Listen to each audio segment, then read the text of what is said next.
Hi, welcome to Evidence for Faith, and we are continuing in our series on Devos by the Sea. And in this lesson here, which I entitled The Shipwreck, this is one of the most important lessons, I think, in this entire series.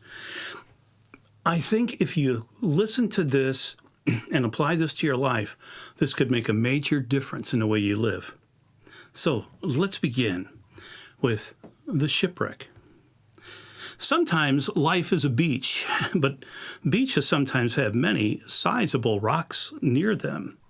Some go from the shore right down into the water, while others can be found just offshore.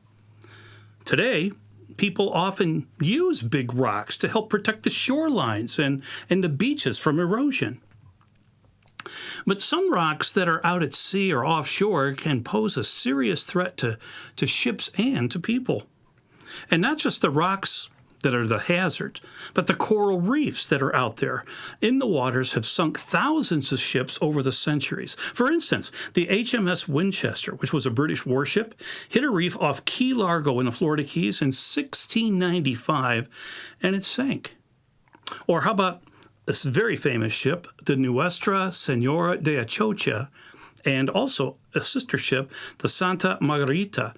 Both were treasure galleons that ran upon the reefs near the dry Tortugas off Key West during a hurricane in September 1622. Now, the Atocha was carrying maybe up to $500 million in gold, silver, and jewels, while the Margarita was carrying even more because it was a larger ship. Another ship, the USS Alligator, was chasing pirates and ran aground on a reef off the Florida Keys. And today, that reef bears its name. They even have a lighthouse marking the grave of that ship. It's called Alligator Reef. Other ships have been lost in the Keys. Many hundreds have been lost in the Bahamas. And just about anywhere you go where there's a body of water, even fresh water, you're going to find shipwrecks. The names of most of the victims have been erased from history. But believe it or not, most of the shipwrecks are still yet to be found. You see, the storms of life are the rocks and the reefs around us in the forms of things like illness, ruined relationships, financial disaster, maybe the loss of a friend or a family member. And there's so many other type of rocks that are out there in reefs. People often look at such disasters in their lives as some type of punishment from God. Well, this, believe it or not, is seldom true because even godly people who are walking very close with God sometimes end up on the rocks during a storm in life. One such person was the Apostle Paul. Now, he endured illness when he went on his first missionary journey. That's recorded in Galatians chapter 4, verse 13. He also had some difficulty that affected him in his life. He called it a thorn in the flesh in 2 Corinthians 12:7. If you're under the impression that all storms in life come as punishment from God, read Acts chapter 27. Paul has already been arrested. He's been put in prison, sent to Rome on a ship that encounters a major storm at sea in the Mediterranean. It runs up on the rocks by Malta. He was spilled into the water as it wrecked, washed up on the beach in a cold rain. And then when a fire was built to warm him and the others, a venomous snake comes out and bites him on the hand. Yet Paul does not say, God, I'm serving you, so why is this happening to me? Or how about when that snake bit him? He doesn't exclaim in front of all the others sitting there, are you kidding, God? No. Instead, he just shakes it off into the fire, and then God uses him to gain glory. Now, most people would say that Paul was a true man of God and walked closely with him. So I love this passage, for it shows us that God allows us all to go through difficulties. Sure, he could remove all the problems in life, but then our motives for following him would not be one of love, but of greed. Also, we would never learn to depend upon him. Some people believe and even teach that God's goal is to make us happy. I've had students in the past tell me this. Well, if you search the Bible hard enough, you will see that there's no concept stating that God just wants you to be happy in this life. Examine many of those famous Bible heroes. Look at their lives and you'll see that God never promised them a rose garden life. Job, he lost his family, his property, in short, all he had. Moses wandered about in the desert for 40 years before the Exodus. David was hunted for much of his life, not only by King Saul, but even by his own son Absalom, who wanted him dead. Elijah, the great prophet, had to hide for his life. He was without a home, and he foraged among the animals for food. I mean, the list is a long one. There are so many others. But the message is the same. God does allow us to get shipwrecked on the rocks from time to time.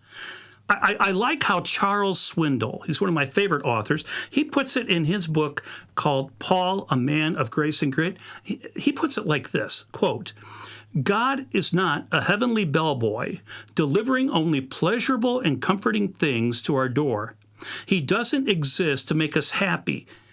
We exist to bring him glory, end quote. So the next time you're shipwrecked upon the rocks, try to remember that this is a time for your benefit. Don't curse God and your luck. Realize that God is working in your life. The same Paul who was shipwrecked in Acts chapter 27 wrote this in Philippians 4, verses 11 and 13. I have learned to be content in whatever circumstances. I can do all things through Christ who strengthens me. There's the answer. You look to Christ when the rocks appear or the storms are on your horizon. In our weakness, we can look to him for strength.